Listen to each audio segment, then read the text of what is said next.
गरीबों को ई रूपी वाउचर दे सकता है। ई रूपी वाउचर ये सुनिश्चित करेगा कि उसका इस्तेमाल वैक्सीन लगवाने में ही हो, किसी और काम में नहीं। समय के साथ इसमें और भी चीजें जुड़ती चली जाएगी।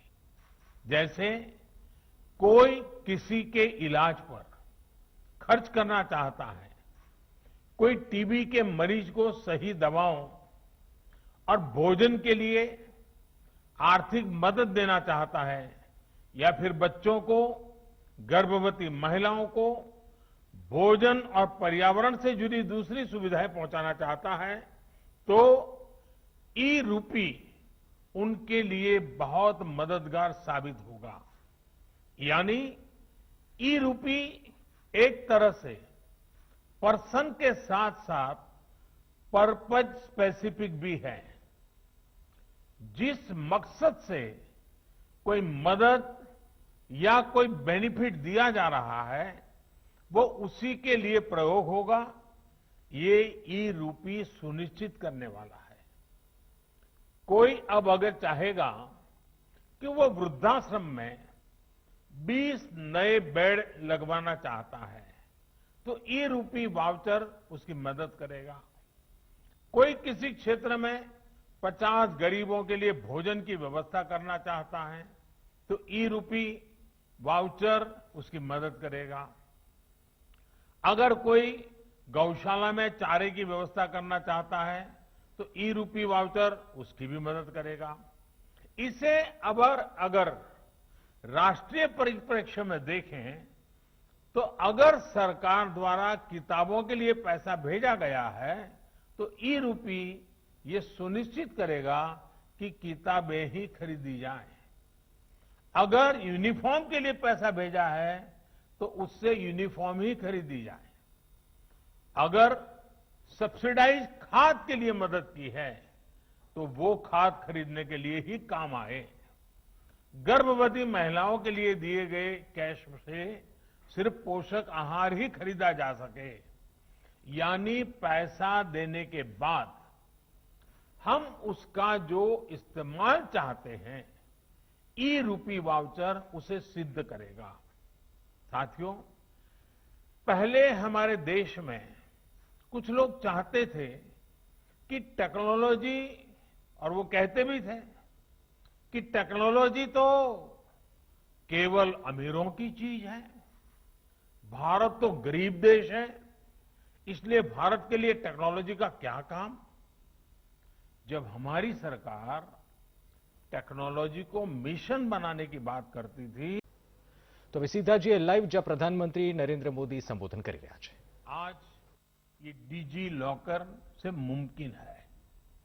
क्या 8-10 साल पहले किसी ने सोचा था कि भारत में एमएसएमई सेक्टर के उद्यमियों को सिर्फ 59 मिनट में लोन अप्रूव हो पाएगा? आज भारत में ये भी मुमकिन है। और इसी तरह 8-10 साल पहले क्या आपने सोचा था कि आप किसी काम के लिए एक डिजिटल वाउचर भेजेंगे और काम हो जाएगा? आज ये भी ई रूपी के जरिए मुमकिन हो चुका है। मैं से कितने ही उदाहरण आपको गिना सकता हूं। इस महामारी के दौरान भी देश ने तकनीक की ताकत को महसूस किया है। आरोग्य सेतु ऐप का उदाहरण भी हमारे सामने है। आज ये ऐप सबसे ज्यादा डाउनलोडेड ऐप में से एक है। इसी तरह कोविन पोर्टल भी आज हमारे वैक्सीनेशन प्रोग्राम में, वैक्सीनेशन सेंटर के चयन में, रजिस्ट्रेशन में, वैक्सीन सर्टिफिकेट प्राप्त करने में देशवासियों की बड़ी मदद कर रहा है। पुरानी व्यवस्था चल रही होती तो वैक्सीनेशन लगवाने के बाद सर्टिफिकेट के लिए दौड़ना पड़ता होता है। दुनिया के कई बड़े देशों में भी आज पेपर पर हाथ से लिख करके सर्टिफिकेट दिया जा रहा है। लेकिन भारत के लोग एक क्लिक में डिजिटल सर्टिफिकेट डाउनलोड कर रहे हैं। इसलिए आज भारत का कोविन सिस्टम दुनिया के कई देशों को आकर्षित कर रहा है। भारत इसे दुनिया के साथ साझा भी कर रहा है। साथियों, मुझे याद है कि 4 साल पहले जब भीम ऐप लॉन्च किया गया था, तब मैंने कहा था कि वो दिन दूर नहीं जब अधिकांश बिजनेस ट्रांजैक्शन नोट और सिक्कों के बजाय डिजिटली होंगे।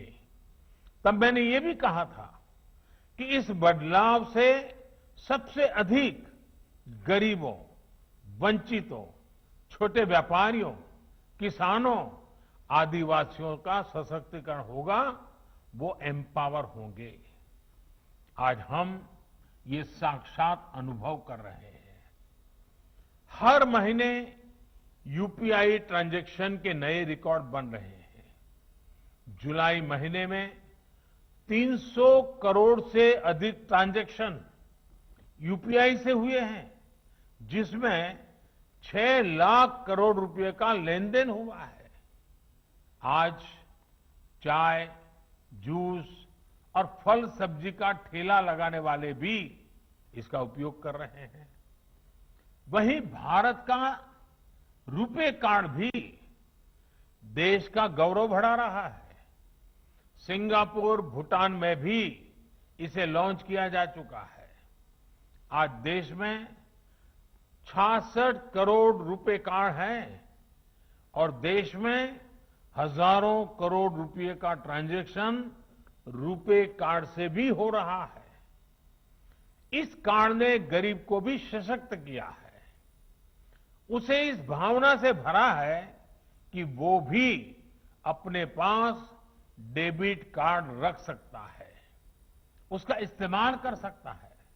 साथियों, टेक्नोलॉजी कैसे गरीबों को सशक्त करती है, इसका एक और उदाहरण है पीएम स्वनिधि योजना। हमारे देश में तो रेहड़ी पटरी वाले, ठेला चलाने वाले भाई बहन हैं, उनके फाइनेंशियल इंक्लूजन के बारे में पहले कभी नहीं सोचा गया था। अपना काम आगे बढ़ाने के लिए उन्हें बैंक से मदद मिलना असंभव था। जब डिजिटल ट्रांजैक्शन की कोई हिस्ट्री ही ना हो, कोई डॉक्यूमेंट ना हो, तो बैंक से लोन लेने के लिए हमारे रेहड़ी पटरी वाले साथी पहला कदम भी नहीं बढ़ा पाते थे। इसी को समझते हुए हमारी सरकार ने पीएम स्वनिधि योजना की शुरुआत की।